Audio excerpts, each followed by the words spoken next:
સ્વામી મહારાજે રચેલ સ્વામિનારાયણ અક્ષરધામના ગર્ભગૃહમાં જે મૂર્તિ બિરાજમાન છે એના પણ દર્શન થાય છે અને અહીંયા ભગવાન શ્રી નીલકંઠ વણી જેઓ ત્યાં તપોમૂર્તિ સ્વરૂપે બિરાજમાન છે એમના પણ દર્શન થાય છે. મંચ પરનો માહોલ, થોડા વિડીયોના દર્શન એ આપણને બધું રોબિન્સવિલ ખાતેના અક્ષરધામની યાદ અપાવે છે. હજુ તો એ અક્ષરધામને ઉદ્ઘાટિત થયાને પૂરા 6 મહિના નથી થયા, પરંતુ આ 6 મહિના દરમિયાન અક્ષરધામની પ્રસિદ્ધિ એટલી બધી થઈ છે કે અમેરિકા ખંડ, આખો ઉત્તર અમેરિકા ખંડ એ કેટલો બધો વ્યાપેલો છે, પરંતુ છેક પશ્ચિમ કિનારેથી લઈ અને કેનેડામાં છેક ઉત્તર ધ્રુવ પાસેના ગામડાઓમાંથી લઈ અને આ બાજુ વેસ્ટ ઇન્ડિઝના ટાપુઓમાંથી ખૂબ મોટી સંખ્યામાં અક્ષરધામમાં લોકો એટલા બધા ઉમટે છે કે આપણે હવે ના પાડવી પડે કે હમણાં તમે બધા એક સાથે ન આવો. એટલી મોટી સંખ્યામાં દેશ અને દુનિયામાંથી લોકો ત્યાં દર્શનાર્થે આવે છે અને કંઈક પવિત્ર પ્રેરણા પ્રાપ્ત કરીને જાય છે.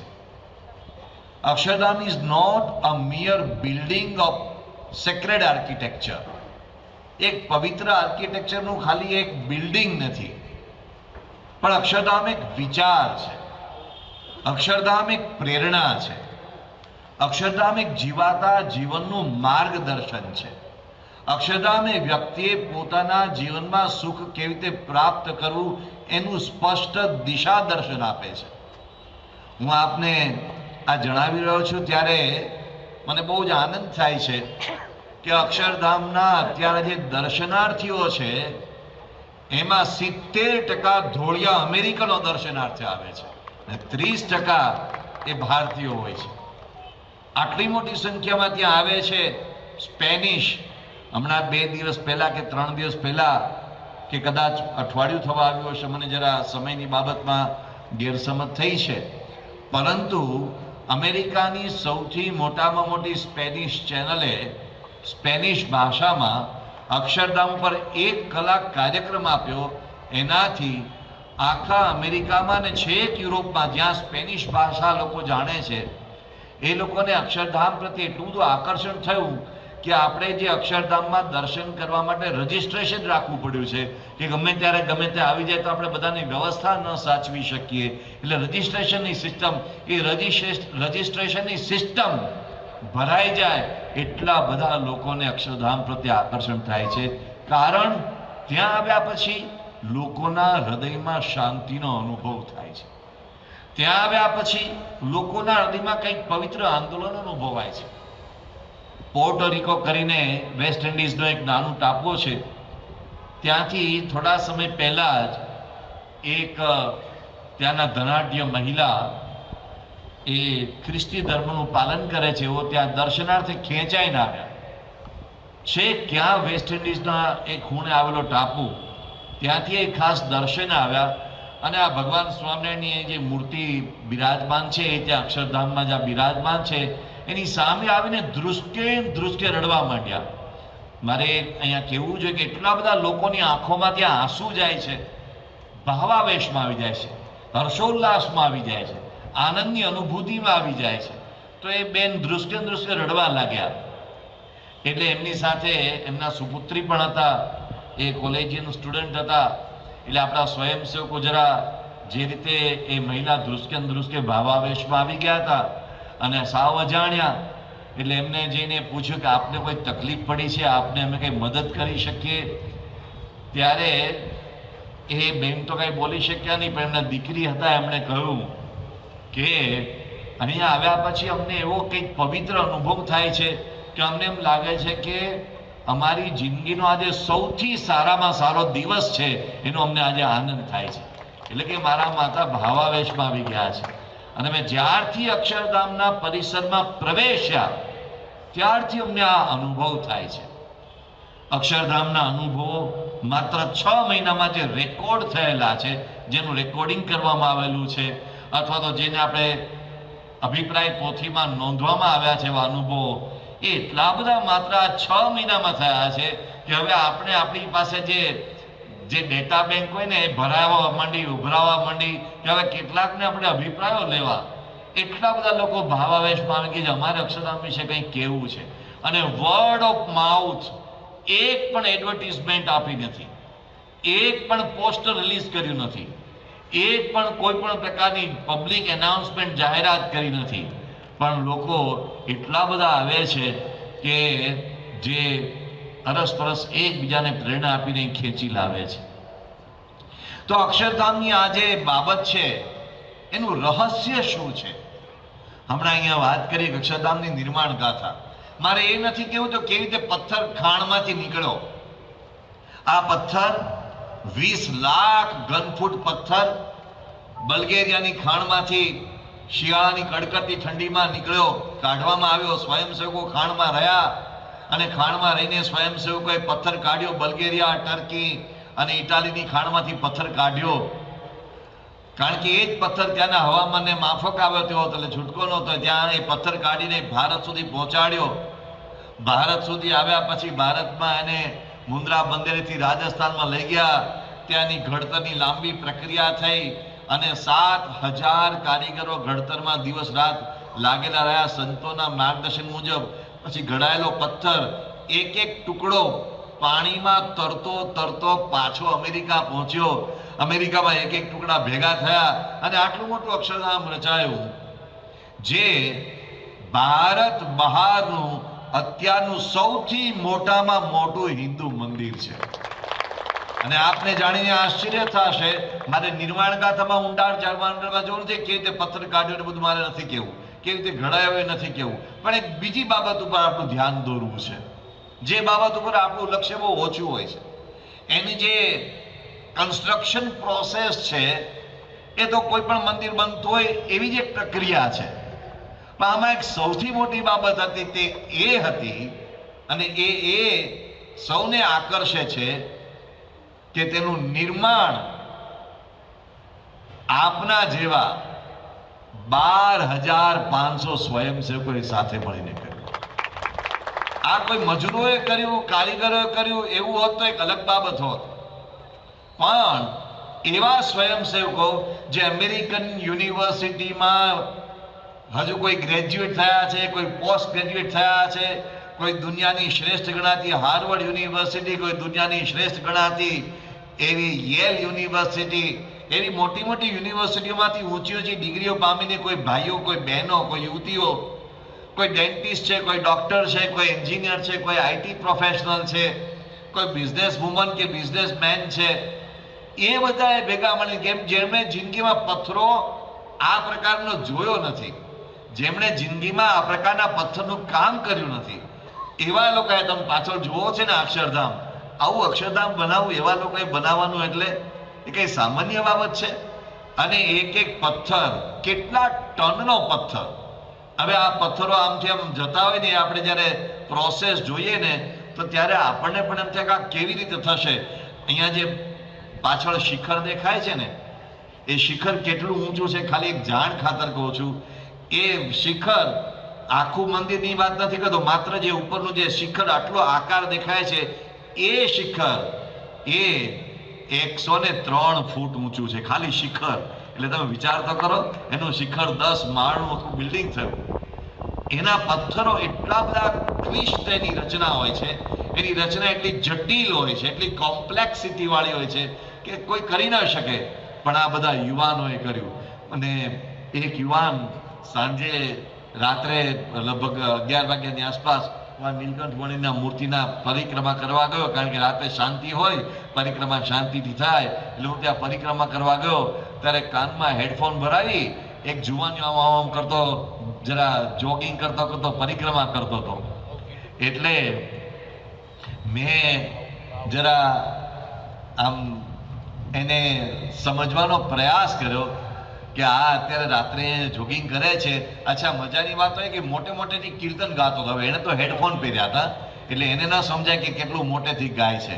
એ આપણે બહાર ઊભા હોય આપણને સંભળાય, એટલે મોટે મોટેથી રાડો પડતો હોય ગાતો ગાતો જતો હતો. એટલે મેં એને જરા પછી રોક્યો મેં કીધું ભાઈ તારો પરિચય તો આપ. તો એણે મને કહ્યું કે હું તો કોમર્શિયલ પાયલટ છું, હું તો ડેલ્ટા એરલાઇન્સમાં પાયલટ તરીકે ફ્લાઇટ પાયલટ તરીકે કામ કરું છું. તો કીધું અહીંયા તો ક્યારે આવ્યો કે હું તો 1 વર્ષથી પથ્થરની સેવામાં આવ્યો છું. પછી એણે મને જે બીજી વાત કીધી, બહુ મહત્વની વાત કરી. એણે કહ્યું સ્વામી અહીંયા આવ્યો એટલે મારું સમગ્ર જીવન પરિવર્તન થઈ ગયું છે. મારામાં કેટલા બધા અનેક પ્રકારના જાતના દૂષણો હતા, એ દૂષણો જતા રહ્યા. અને હું એવરીડે સાંજે મારે ફ્લાઇટ એક લેવી જ પડે, એટલે હું એવરીડે સાંજે નજીકના રોબિન્સવિલ એરપોર્ટ ઉપર જાઉં છું. સેવા પૂરી થાય 7 વાગે એરપોર્ટ ઉપર જાઓ અને સાંજે ફ્લાઇટ લઈ અને અક્ષરધામ રોબિન્સ ઉપર 5-7 આંટા મારું. પછી ફ્લાઇટ પાછી પાર્ક કરી અને પાછું આવજો, કારણ કે મારે ફ્લાઇંગના અવર્સ રોજના કંઈક સેટ કરવા પડે, એ પ્રમાણે કરું છું. પણ મને એટલી બધી મજા આવે છે કે ન પૂછો વાત. મને એને વાત કરી, સ્વામી તમને હું એકદમ ઉપર લઈ જાઉં. મેં તો કેટલા સીટરનું ફ્લાઇટ હોય છે? મને કે 2 સીટર 4 સીટર. મેં તો આપણે તમે જે આવો સારું, અમે નીચે દર્શન કરશું, તમે ઉડતા હોય એના દર્શન કરશું. પણ મને વિચાર જ્યારે એ યુવાન ઘૂમી રહ્યો હતો ત્યારે એ આવ્યો કે એક અમેરિકન યુવાન જેને ગુજરાતી ઉચ્ચાર પણ નહોતા આવડતા પૂરતા, એ મોટેથી ભજનો ગાઈ રહ્યો હતો અને ભજનો ગાતા ગાતા ભગવાનની પરિક્રમા કરી રહ્યો હતો. અને કે જે મારું આખું સમૂળ પરિવર્તન થયું છે. તો આ અક્ષરધામ એ એક મિયર બિલ્ડિંગ નથી, એની ગાથા કંઈક જુદી છે. એ 12,500 સ્વયંસેવક, એક સ્વયંસેવક એ એક મોટી કહાની છે, એકની એક ગાથા છે. એ કેવી રીતે લોકો સ્વયંસેવકો સેવામાં આવે એની વાતો એ આજે હું એના ઉપર નથી જતો. આજે જરા મારે બીજી બાબતો પર પ્રકાશ પાથરવો છે. પણ જ્યારે અક્ષરધામના ઉદ્ઘાટનના દિવસો ચાલી રહ્યા હતા એ વખતે બહુ જ મોટા ભારતીય પરંપરાના ચાહક એવા અમેરિકન ચિંતક ડેવિડ ફ્રોલી આવેલા. ડેવિડ ફ્રોલી એ કદાચ આપણે એમ કહી શકીએ કે સવાયા હિન્દુ છે. અમેરિકામાં જન્મ્યા છે, ધોળી ચામડી ધરાવે છે, પણ સવાયા હિન્દુ છે. મને ને તમને હિન્દુ ધર્મમાં જેટલો અભ્યાસ હશે એના કરતા કદાચ એને વધારે હશે, એમ કહેવામાં કોઈ અતિશયોક્તિ નથી. Is a practising Hindu. તો ડેવિડ ફ્રોલીએ ત્યાં પ્રવચનમાં અદ્ભુત વાત કરી. એમણે કીધું, van I so Gandhinagar Akshardham, I so when I saw Gandhinagar Akshardham first time in around 1995, I felt it is a motivational event. અક્ષરધામનું નિર્માણ ગાંધીનગરમાં થયું, પ્રમુખ સ્વામી મહારાજે કર્યું, એક અનેક લોકોને ઉત્સાહ પ્રેરે એવી બાબત છે. Then I saw Delhi Akshardham. When Delhi Akshardham was created, it was a transformational event. એ જે દિલ્હી અક્ષરધામ થયું એ ટ્રાન્સફોર્મેશનલ ઇન્સ્પિરેશનલ મોમેન્ટ, જેનાથી ઘણા લોકોને પ્રેરણા મળે. એવામાં મને એમ ખબર પડી કે અબુધાબીમાં મંદિર બની રહ્યું છે પ્રમુખ સાહેબ મહારાજની પ્રેરણાથી. I said it is a civilizational moment. એક સંસ્કૃતિનું બીજી સંસ્કૃતિ સાથે એનું સંમિલન થઈ રહ્યું છે. એક સિવિલાઇઝેશનલ, આ એક બહુ મોટી સભ્યતાની ઘટના છે. અને when I saw Robbinsville Akshardham, it is transformational event, transformational moment. કારણ કે એનાથી માણસનું હૃદય પરિવર્તન, જીવન પરિવર્તન થશે એવું આ અક્ષરધામ છે. મને જરા ડેવિડ ફ્રોલીની સાથે જ્યારે વાર્તાલાપ કરતો હતો ત્યારે એમની આ વાત એમને પ્રવચનમાં કહેલી, એમની સાથે કરતો ત્યારે એમને કહ્યું કે સ્વામી તમે જોજો, ઘણા લોકોનું જીવન પરિવર્તન તમને અનુભવાશે અને ખરેખર તમને જાણીને આશ્ચર્ય થશે કે કેટલા બધા લોકોએ પોતે એ અક્ષરધામના નિર્માણ દરમિયાન ભાગ લીધો અને જીવન પરિવર્તન થયું. દાખલા તરીકે રોબિન્સવિલનો એક પોલીસ સાર્જન્ટ, એનું આખું નામ તો કંઈક યુરોપિયન નામ છે પણ મિસ્ટર હ્યુ કહીએ છીએ. એ સાર્જન્ટ હ્યુ એ એક પોલીસ અધિકારી તરીકે ત્યાં એની ફરજ બજાવવા માટે આવે અને એને જોયું અક્ષરધામમાં જે રીતે સ્વયંસેવકો સેવા કરી રહ્યા હતા, અક્ષરધામમાં જે રીતે લોકો ભાવપૂર્વક હૃદયના સમર્પણ સાથે ભગવાનની નાની મોટી ભક્તિ કરી રહ્યા હતા, એનાથી એને એટલી બધી પ્રેરણા મળી કે એણે મહંત સ્વામી મહારાજને કહ્યું, I want to be a volunteer, મારે સ્વયંસેવક થવું છે. પછી પૂછ્યું શું કરો છો? તો મહંત સ્વામીની વ્હીલચેર હું ચલાવીશ, મારે એમની વ્હીલચેર ચલાવી છે. અને પછી એણે વાત એવી કરી કે ફર્સ્ટ ઓફ ઓલ મારે એમની પાસેથી એક પ્રતિજ્ઞા લેવી છે કે હું જીવનભર માંસાહાર નહીં કરું, મારે અહીંથી જીવનમાં માંસાહાર છોડવો છે. આ પ્રેરણા, આ જીવન પરિવર્તન. એક ટર્કીશ ફેમિલી અક્ષરધામના નિર્માણમાં એક કોન્ટ્રાક્ટર તરીકે જોડાયેલું, મિસ્ટર વહાદ એનું નામ, અને એની સાથેનો દીકરો બત્તલ, બે ટર્કીશ મુસ્લિમ. અને આ જ્યાં એ કાર્યમાં જોડાયેલા, બન્યું એવું કે એક દિવસ એ આ જે વહાદ કરીને જે મુખ્ય એ ફેમિલીના વ્યક્તિ હતા, એ કંઈક નાની મોટી કંઈક મશીનરી ચલાવવા ગયા અને એમાં મશીનરી ચલાવવામાં કંઈક એમની ભૂલ થઈ ગઈ અને એના કારણે એમને જરા એક્સિડન્ટ થઈ ગયો અને એક્સિડન્ટમાં બહુ જરા ખરાબ રીતે ઘવાયા. એમને તાત્કાલિક હોસ્પિટલ પહોંચાડ્યા. એમની લગભગ આશરે 15-20 માણસો કે 30 માણસોની ટીમ ત્યાં કામ કરતી હતી, એટલે તાત્કાલિક બધું કામ રોકાઈ ગયું અને એ હોસ્પિટલમાં ગયા. ત્યાં સંતો એમની હોસ્પિટલમાં ખબર કાઢવા ગયા, ત્યારે એ વહાદ, એક ટર્કીશ મુસ્લિમ, એને કહ્યું, Swami, forget that I am a contractor, I am a volunteer, હું સ્વયંસેવક છું. એટલે મને એટલું બધું દુઃખ થાય છે કે મને એક્સિડન્ટ થયાના કારણે મારી સેવા ગઈ. એમ કહીને તો આંખમાંથી આંસુ જવા માંડ્યા. એણે પોતાનો દીકરો બત્તલતને કહ્યું કે મને આ એક્સિડન્ટ થયો છે ને કારણે અક્ષરધામનું કામ એક મોમેન્ટ પણ ખોટી થવું જોઈએ નહીં, તમે બધા જ પાછા સેવામાં લાગી જાઓ. અને ત્યાં એમને બધા જે મળવા માટે હતા બધાને એમણે સેવામાં મોકલ્યા, બધા સેવામાં લાગી ગયા. અને એને એટલું બધું ભાવ વિભોર જે રીતે એ પોતે બની ગયા હતા કે જ્યારે અક્ષરધામ પૂરું થયું ત્યારે એમની આંખમાં આંસુ હતા કે ધીસ વોઝ અવર ડ્રીમ, કે અક્ષરધામ અમારે પૂરું કરવું છે. તો ટર્કીશ મુસ્લિમ હતા અને એણે જીવનમાં પ્રતિજ્ઞાઓ લીધી કે અમે માંસાહાર નહીં કરીએ, અમે શરાબ નહીં પીએ. એ લોકોએ પ્રતિજ્ઞાઓ લીધી. એક ચાઇનીઝ વિલ્સન, નામ વિલ્સન, આમ તો ચાઇનીઝ નામ હશે, કંઈક યુ વુ કંઈક નામ હશે, પણ ત્યાં અમેરિકામાં વિલ્સન નામ ધારણ કરેલું. તો એ વિલ્સન એ આપણે ત્યાં લોંગ આઇલેન્ડમાં એક નાનું મંદિર કરેલું, એ વખતે કોન્ટ્રાક્ટર તરીકે આવેલા. એ અને દીકરો, બોલો આપને જાણીને આશ્ચર્ય થશે કે તિલક ચાંદલા સહિત પૂજા પાઠ કરતા પાકા સત્સંગી, ચુસ્ત ચાઇનીઝ, ચુસ્ત અને જન્મે ચાઇનીઝ, પણ તિલક ચાંદલા સહિત પૂજા પાઠ કરતા પાકા સત્સંગી, એકાદશીનો ઉપવાસ કરે.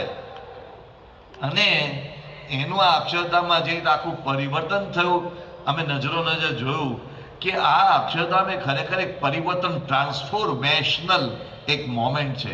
કેટલા બધા લોકો ત્યાં આવીને જાત જાતની પ્રતિજ્ઞા લે છે. એટલે પરમ પૂજ્ય મહંત સ્વામી મહારાજે જે કહેલું એનું સ્મરણ થાય છે. એક વિચારવા જેવી બાબત છે. જ્યારે 1997માં પ્રમુખ સ્વામી મહારાજે એમ કહેલું કે આપણે રોબિન્સવિલમાં, ત્યાં તો રોબિન્સવિલ નામ નહોતું એણે ઉચ્ચાર્યું, પણ આપણે અમેરિકામાં એક અક્ષરધામ બનાવવું છે. એમણે 1997માં આ વાત કરેલી. જે સ્વપ્ન પૂરું થાય છે 2023માં, એટલે આટલા વર્ષો પછી એ સ્વપ્ન કે સંકલ્પ પૂરો થાય છે. અને સંકલ્પ પૂરો થાય છે મહંત સ્વામી મહારાજના કરકમલો દ્વારા. અને મહંત સ્વામી મહારાજની પ્રાણ પ્રતિષ્ઠા કરીને એ સંકલ્પ હાથમાં જળ લઈને આ સમર્પયામ એમ કહીને લોકાર્પણ કરીને બેઠા છે. તો એવા સમયે એમને જ્યારે પ્રવચન કરવાનું કહેવામાં આવ્યું ત્યારે એ શું બોલી શકે? એક સ્વાભાવિક છે કે આટલા વર્ષોનું લોંગ સમયનું ડ્રીમ એ પૂરું થાય છે ત્યારે એની વાણીમાં જ આખો એક જુદો પ્રકારનો રણકાર આવે કે today is the day, today is the moment of a long waiting moment. એમ કંઈ જાત જાતનું બોલી શકે. મહંત સ્વામી તો ઇંગ્લિશ પણ બહુ અદભુત બોલે છે અને જાત જાતનું કહી શકે. આજે મારા દિવસનો ધન્ય દિવસ છે, આજે સંસ્કૃતિનો ધન્ય દિવસ છે, આજે હિન્દુ સનાતન ધર્મનો અદ્ભુત દિવસ છે, આવું કંઈ પણ કહેવાને બદલે મહંત સ્વામી મહારાજે ટુ ધ પોઈન્ટ એક અદ્ભુત વાત કરી.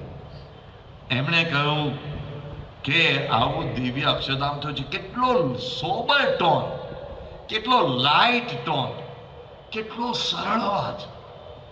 એમણે કહ્યું આજે આવું દિવ્ય અલૌકિક અક્ષરધામ થયું છે, તો હવે તેને અનુરૂપ આપણું જીવન થવું જોઈએ. આ મેસેજ કેટલો સોલિડ જાય છે. Mahant Swami does not believe in just buildings. મહા મોટી ઇમારતો બાંધવી એમાં નથી માનતા, એ જીવનના નિર્માણમાં માને છે. એટલે એમણે કહ્યું કે હવે એને અનુરૂપ આપણું જીવન થવું જોઈએ. અને પછી એમણે કહ્યું કે બહારનું અક્ષરધામ તો થઈ ગયું, હવે એ અક્ષરધામને અંદર ઊભું કરવાનું છે, અંદર લઈ જવાનું છે, એને અંદર સદગુણોથી શણગારવાનું છે. અને આ બધું જે કંઈ કરીએ છીએ એનો હેતુ શું છે? તો એમણે કહ્યું અંદર દિવ્યતા પ્રગટે એ એનો હેતુ છે, અંદર ભગવાન પ્રગટે એ એનો હેતુ છે. આ કેટલું જબરજસ્ત ક્લેરિટી વાળું એમનું વિધાન છે. અક્ષરધામનો પર્પઝ આ છે. ગાંધીનગર અક્ષરધામ વખતે પ્રમુખ સ્વામી મહારાજે આવા જ ભાવની વાતો કરેલી. દિલ્હી અક્ષરધામ વખતે પ્રમુખ સ્વામી મહારાજે આવા જ ભાવનો ઉપદેશ આપેલો એના ઉદ્ઘાટન પ્રસંગે. અને એનો જાણે કોઈ પડઘો પડતો એવી રીતે મહંત સ્વામી મહારાજે આ વાત કરી. અને એમણે જે એ સંદેશ આપ્યો, એ સંદેશ, એનું નામ સનાતન સંદેશ. 1000 વર્ષ પછી અક્ષરધામ ઊભું હશે. સ્વામી ગોવિંદદેવ ગિરીનું મને યાદ આવી ગયું. રામ જન્મભૂમિ અયોધ્યામાં જે મંદિર અદ્ભુત નિર્માણ પામ્યું છે, એના નિર્માણમાં જેમની બહુ જ મહત્વપૂર્ણ ભૂમિકા રહી છે એવા એના ટ્રસ્ટી અને કોષાધ્યક્ષ અને મુખ્ય સૂત્રધાર એવા સ્વામી ગોવિંદદેવ ગિરીજી અક્ષરધામના ઉદ્ઘાટન વખતે ત્યાં અમેરિકામાં ઉપસ્થિત હતા. એમણે આ પ્રસંગે વાત કરી कि जीवंत चमत्कार क्या है, यदि किसी को उसका दर्शन करना है तो उन्हें यहाँ अक्षरधाम में आना चाहिए. ये अक्षरधाम में, इस अक्षरधाम में आकर के वो देखे प्रातः स्मरणीय प्रमुख स्वामी महाराज जैसे महापुरुष क्या कर सकते हैं, उसका दर्शन किसी को करना है तो उनको यहाँ आना चाहिए. इसका यह दिव्य दर्शन है. यहाँ हम हमारी ऋषि परंपरा, हम हमारी आचार्य परंपरा, हम हमारी संत परंपरा आदि का दर्शन करते हैं, जिनके द्वारा हमारी संस्कृति परिप्लावित है, परिपालित है. यहाँ 1000 साल तक ये मंदिर अपना प्रकाश देता रहेगा. भारत का, भारतीय संस्कृति का किसी को भी अध्ययन करना हो तो वो यहाँ ही आएगा और यहाँ एक एक स्तंभ, एक एक पत्थर उससे बात करेगा क्या भारतीय संस्कृति है, क्या भारतीय सभ्यता है. आ स्वामी गोविंददेव गिरिजीનું વિધાન. 1000 વર્ષ સુધી અક્ષરધામ રહેશે. એનો પાયો એવો છે, એનું ફાઉન્ડેશન એ પ્રકારનું રચાયું છે, એની સમગ્ર રચના એ પ્રકારની છે, સ્ટ્રક્ચરલ ડિઝાઇન એની એવી છે કે જેમાં કોઈને શંકા નથી. પણ એનો જે કોર મેસેજ છે માત્ર બિલ્ડિંગ ટકાવવાનો નથી, એ ઇમારત ટકાવવાનો નથી. એનો કોર મેસેજ જે સનાતન છે, અહીંયા શીર્ષક છે અક્ષરધામ સનાતનમ. અક્ષરધામનું બિલ્ડિંગ તો સનાતન છે, પણ એનો સંદેશ સનાતન છે. સનાતન શબ્દ આવે એટલે એનો અર્થ એ એક ભારતીય તરીકે આપણને ખબર હોય છતાં એની છણાવટ કરવાનું મન થાય. સનાતનનો અર્થ શું છે? અક્ષરધામ સાથે સનાતન કેમ છે? અક્ષરધામ સનાતનમ કારણ કે સનાતન એટલે જેનો નાશ નથી, જેનો ક્યારેય આરંભ નથી, જેમાં ક્યારેય વૃદ્ધપણું આવતું નથી, જેમાં ક્યારેય ઉંમર થતી નથી. આપણે બધા ધીમે ધીમે વાળ કાળામાંથી ધોળા થતા જાય છે, એ વૃદ્ધપણું છે એનો અર્થ એ છે કે આપણે સનાતન નથી, વ્યક્તિગત નથી, કે આપણું ગમે ત્યારે એ અવસાન થઈ શકે છે. પણ આ સનાતન એટલે એ બાબત છે જે આ શરીરની અંદર રહેલો આત્મા છે. આત્માનું ક્યારેય મૃત્યુ નથી. એટલે શ્રીમદ ભગવદ્ ગીતાની અંદર આત્માને સનાતન કહ્યો છે. આત્મા સનાતન છે, પરમાત્મા સનાતન છે. ભગવાન ક્યારેય એનો જન્મ કે એમનો નાશ કે એમના વૃદ્ધપણું છે તે પરમાત્મા એ સનાતન છે. એવી રીતે આ પરમાત્માનું ધામ એ પણ સનાતન છે. એવી રીતે આ પરમાત્માના ધામમાં કેવી રીતે જવું એ લક્ષ્ય બાંધી આપતા આપણા શાસ્ત્રો સનાતન છે. ઋગ્વેદ સનાતન છે, વૈદિક શાસ્ત્ર સનાતન છે, એનો સંદેશ સનાતન છે. અને એ બધાનો જે સાર લઈને જે વહન કરે છે એ ધર્મ, એનું નામ સનાતન. એ સનાતન ધર્મ એટલે હિન્દુ ધર્મ, જેના આપણે વારસદાર છીએ. કોઈ પૂછે કે સનાતન ધર્મ એની વ્યાખ્યા કઈ, તો આ બધા જ સમજી શકો તેમ છો આટલી વાત ઉપરથી. સનાતન ધર્મ એટલે જેનો ક્યારેય ઉદ્ભવ નથી થયો, કે જેનો ક્યારેય નાશ નથી થવાનો, કે જેમાં ક્યારેય અપડાઉન નથી, એવો જે શાશ્વત સંદેશ ધરાવતો, શાશ્વત ઉપાસના, ચિરંતન ઉપાસના શીખવતો ધર્મ એ સનાતન ધર્મ છે. અક્ષરધામ એ સનાતન ધર્મનો સંદેશ વહાવતું સ્થાન છે, એટલે સનાતન શબ્દની સાથે જોડાયેલો છે. અક્ષરધામની અંદર જે ભગવાન બિરાજે છે એ સનાતન છે, એટલે સનાતન શબ્દની સાથે જોડાયેલો છે. અને મારે ને તમારે ક્યારેક પણ આ શરીર મૂકીને કોઈક જગ્યાએ જ્યાં જવાનું છે એ ધામ પણ સનાતન છે. એ અક્ષરધામ જે દિવ્ય ધામ છે એ પણ સનાતન છે, એટલે એની સાથે સનાતન શબ્દ જોડાયેલો છે. સનાતન અક્ષરધામ આપણને એક લક્ષ્ય બાંધી આપે છે. એ લક્ષ્ય એ છે કે આ જીવનમાં કરવાનું શું છે, ભગવાને આપણને આ જીવન આપ્યું છે શા માટે. એ સંદેશ, એ લક્ષ્ય ઘૂંટાવે છે સનાતન અક્ષરધામ. આપ સૌ આપણા વિશ્વના જુદા જુદા ધર્મોનો નાનો મોટો ઇતિહાસ કદાચ સારી રીતે જાણતા હશો, પરંતુ કેટલી બધી ધાર્મિક પરંપરાઓનો જન્મ થયો અને એ અસ્ત પણ એ પરંપરાઓ પામી ગઈ. દાખલા તરીકે આજે ઇજિપ્તમાં પિરામિડો ઊભા છે, પણ એ પિરામિડો જેને બાંધ્યા એ લોકો રોજ સવારે ઉઠીને કયા દેવતાની કેવી રીતે પૂજા કરતા હતા એ વિસરાઈ ગયું છે. એ લોકોનું શાસ્ત્ર કયું હતું કોઈને ખબર નથી. એ લોકોની માન્યતા, ફિલોસોફી, તત્વજ્ઞાન શું હતું નોબડી નોઝ. એ બધું જ એ પરંપરા માત્ર પથ્થરના એ ઉભા રહ્યા છે પિરામિડ, પણ આ બધો ઇતિહાસ કોઈને ખબર નથી. ધર્મ નાશ પામ્યો. તમે ગ્રીસમાં જાઓ, એથેન્સની આજુબાજુના ક્યાંક એવા જૂના સ્મારકો જોવા જાઓ તો ત્યાં મોટા મોટા એક્રોપોલિસ ઊભા છે, પણ એ એક્રોપોલિસ પાછળનો શો મર્મ છે, એ શા માટે બાંધવામાં આવ્યા છે એ કોઈને ખબર નથી. ગ્રીસની પ્રજા એ સંપૂર્ણ ભૂલી ગઈ છે. એનો મૂળ ધર્મ કયો હતો એ બધા ભૂલી ગયા છે. એવી રીતે તમે રોમન સામ્રાજ્યના ગોડ્સ એન્ડ ગોડેસીસની ક્યાંક વાત સાંભળો. એપોલો, આપણે હોસ્પિટલનું નામ એક એપોલો છે, પણ હકીકતે એપોલો એ એક રોમન દેવતા થઈ ગયા.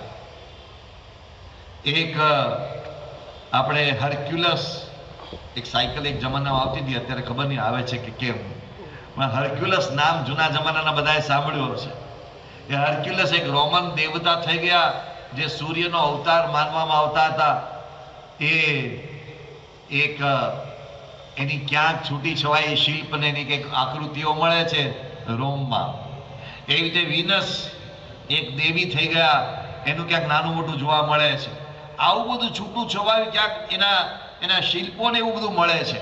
પણ એની પૂજા પદ્ધતિ કઈ હતી, એની પાછળનો એ દેવતા પાછળનો મર્મ શું છે, એનું શાસ્ત્ર કયું, રોમનોમાં ક્યાંય આ જોવા મળતું નથી.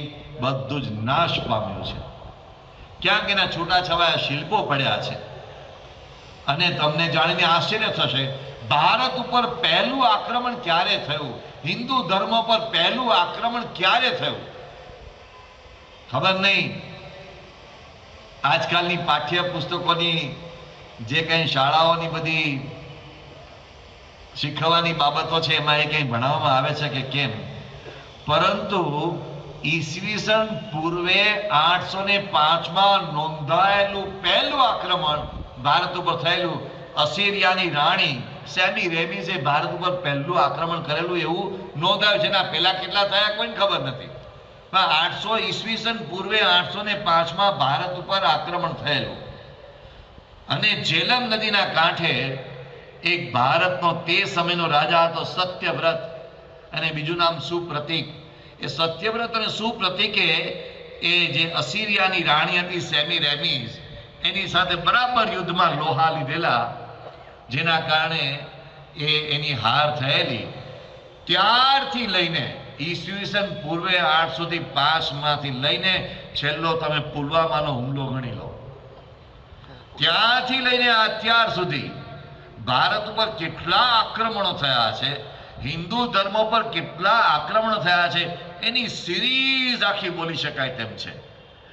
એમાં મોહમ્મદ ગોવિંદ, મોહમ્મદ તગલક ને અલાઉદ્દીન ખિલજી ને અલાઉદ્દીન તૈબક ને બખ્તિયાર ખિલજી, જાત જાતના નામો બોલી શકાય એમ છે. હું બધા નામ બોલતો નથી. બાબર ને ઔરંગઝેબ ને હુમાયુન ને છેલ્લે બાકી હતા તો ડચ ને પોર્ચુગીઝ ને ફ્રેન્ચ ને અંગ્રેજો પણ આવ્યા. એક જણે મને બહુ સરસ વાત કરેલી.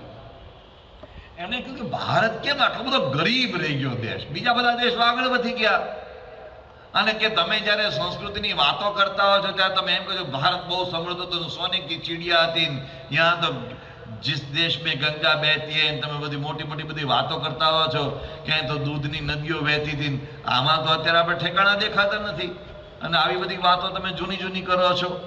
એટલે મેં એમને, અમારે દિલ્હીમાં એક જગ્યાએ પ્રવચન કરવાનું થયું હતું, ત્યાં પ્રવચન પછી મને સામે જરા સવાલ પૂછાયો. એટલે મેં એમને કહ્યું મારે ખાલી તમને એક નાની વાત પૂછવી છે, બીજા બધા તો બરાબર છે, પણ સમ્રાટ સિકંદર એલેક્ઝાન્ડર ધ ગ્રેટ ભારતમાં લડવા માટે ઈસવીસન પૂર્વે 326માં આવેલો. ત્યારથી લઈને તમે આક્રમણ કરો, હુણ આવ્યા, કુષાણ આવ્યા, શક પ્રજા આવી, ત્યાર પછી એમ કરતા કરતા છેક ઈસવીસન 7મી સદીમાં પહેલું આક્રમણ મુસ્લિમોએ કર્યું, ભરૂચ ઉપર આક્રમણ કર્યું હતું. એમ કરતા કરતા કરતા 7મી સદીથી લઈને છેક 1947માં અંગ્રેજો ગયા ત્યાં સુધી જેટલા લોકો અહીંયા આક્રમણ કરવા માટે આવ્યા એ બધા અહીંથી ટન ટન ટન ભરીને સોનું લઈ ગયા. બ્રિટિશ લોકો લઈ ગયા, ફ્રેન્ચ લોકો લઈ ગયા, પોર્ચુગીઝો લઈ ગયા, મોગલો લઈ ગયા, એના પેલા લઈ ગયા, એના પેલા લઈ ગયા, એલેક્ઝાન્ડર સહિત બધા ટનના ટન લઈ ગયા. આટલું બધું લઈ ગયા તોય પછી હજુ નોટોના થોકડા નીકળે છે લોકોના ઘરમાંથી. આટલું આ કુવામાં કેટલું પાણી હશે વિચાર તો કરો. આટલું બધું ઉલેચાઈ ગયા પછી હજુ લોકો લૂંટે છે. આટલું બધું નીકળ્યા પછી તો ભારત સારું સમૃદ્ધ નથી. ભારત એક સમૃદ્ધ કન્ટ્રી છે. આ તો આપણને દર્શાવી દેવામાં આવ્યો કે વી આર અનડેવલપ્ડ કન્ટ્રી. પણ મુદ્દો તો આપણે એ કહી રહ્યા હતા, આટલા બધા આક્રમણો ખાલી ભારત ઉપર નથી થયા, હિન્દુ ધર્મ ઉપર થયા છે.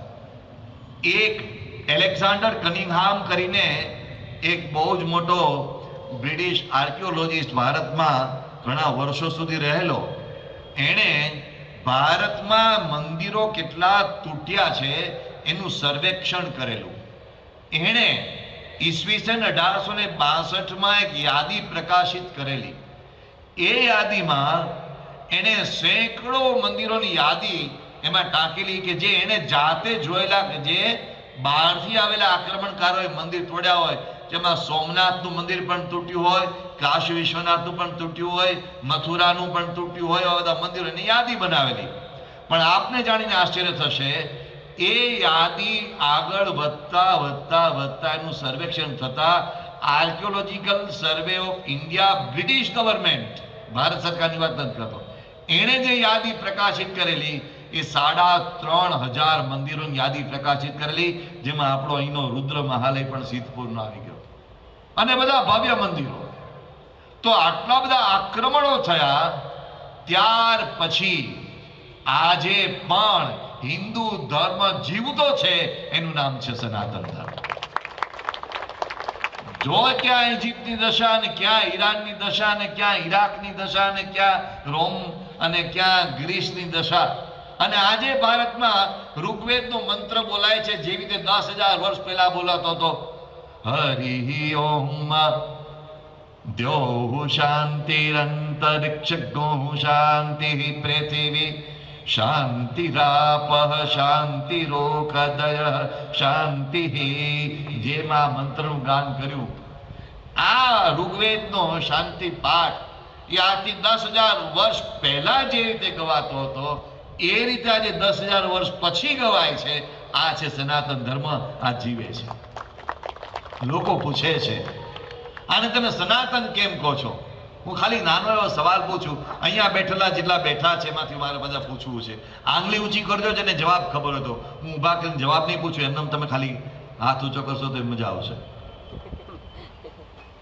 હિન્દુ ધર્મનો પ્રાચીનમાં પ્રાચીન ગ્રંથ, પ્રાચીનમાં પ્રાચીન શાસ્ત્ર કયું? જેને ખબર હોય આંગળી ઊંચી કરો. હું ઊભા નહીં કરું, ખાલી આંગળી ઊંચી કરું, ઉત્સાહથી કરું. ઘણા લોકોએ કરી છે આંગળી ઊંચી, ધન્યવાદ. હવે હું કોઈકને પૂછીશ તો કોઈ રામાયણ બોલશે, કોઈકને પૂછીશ તો કોઈ મહાભારત કહેશે, કોઈકને પૂછીશ તો કોઈ વળી ભગવદ્ ગીતા કહેશે, કોઈકને પૂછીશ તો કોઈ શ્રીમદ ભાગવત કહેશે, કોઈકને પૂછીશ તો કોઈ વિષ્ણુ પુરાણ કહેશે. પણ તમારામાંથી કોઈ વેદ પણ કહેશે, કોઈ ઉપનિષદ પણ બોલશે. પણ દુનિયામાં કોઈ એક ગ્રંથ ઉપર સૌથી વધારે ચર્ચા થઈ હોય, દુનિયામાં કોઈ એક શાસ્ત્ર ઉપર સૌથી વધારે રિસર્ચ કરવામાં આવ્યું હોય કે એ ગ્રંથ ક્યારે બનેલો છે, એવું કોઈ એક ગ્રંથ હોય તો હિન્દુ ધર્મનો સૌથી પ્રાચીનમાં પ્રાચીન ગ્રંથ, જેને માટે એમ કહેવામાં આવે છે કે this is the oldest document of human race. માનવ જાતિનો પ્રાચીનમાં પ્રાચીન દસ્તાવેજ છે એ ઋગ્વેદ છે. દુનિયામાં કોઈ પ્રાચીન ગ્રંથ ઋગ્વેદ જેટલો પ્રાચીન નથી. દુનિયામાં કોઈ આટલું જૂનું શાસ્ત્ર નથી.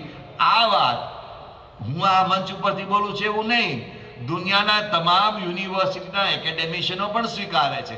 પણ કેટલું પ્રાચીન છે એમાં અનેક પ્રકારના જાત જાતના બધા લોકો એના વિચારો આપે છે. પણ ઋગ્વેદ એ વેદ એટલે સનાતન છે. એનો ક્યારે જન્મ થયો છે કોઈ કહી શકતું નથી. એટલો આ પ્રાચીન સનાતન ધર્મ, એટલી આપણે આ પ્રાચીન પરંપરા એ ક્યારનું ભૂલાઈ ગયું? હું તમને ખાલી એક નાની એવી વાત પૂછું છું. આમાંથી કેટલાક લોકો બાળપણમાં જે ભણ્યા તેમાંથી કોઈ કવિતા હજુ એમને યાદ હશે. ગામને ગોંદરે ગાડું આવે, ગાડું આવે, કાનો પટેલ એને હાંકી લાવે, હાંકી લાવે. આવા નાના રાઇમ્સ આપણને બોલો. હવે તો લિટલ લિટલ ટ્વિંકલ સ્ટારનો જમાનો છે, પણ આવા કોઈ નાના રાઇમ્સ, નાની કવિતા તમે બાળપણમાં ગોખ્યા હશો એ તમને યાદ હશે. હવે તમે ખાલી વિચાર કરો છો કે આ બધી કવિતાઓ ભૂલાવા માંડી.